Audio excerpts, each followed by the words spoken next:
This is practice test number 4, and we're working on problem 9 in this video. And the problem states that problem 4 earlier in the test involved the salaries for Bryan and Stratton graduates. If you wanted to be 95% confident of estimating the salary mean to within a sampling error of plus or minus 100 with a standard deviation sigma assumed to be 1,000, what sample size is required? And so this problem involves the sample size. How large of a sample do we need? And the formula for the sample size is given here. Using the following formula for sample size, n is the sample size, and then we need to plug in the various variables into this formula.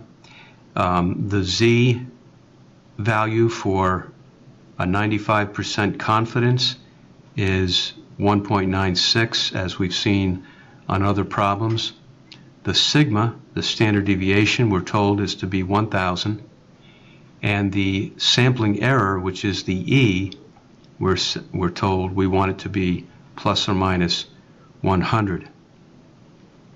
So we want our estimate to be within plus or minus 100.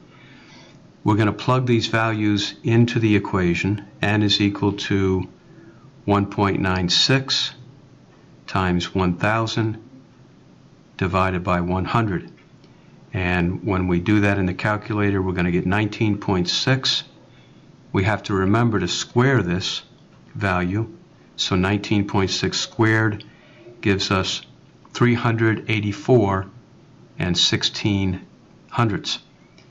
Now, this is our sample size, but we can't sample a decimal part of a sample, so we're going to round this up. We always round up to the next whole number to make sure we have enough samples and to make sure our sample size is large enough. So we round up to 385, and that would be the sample size required for this sampling error of 100.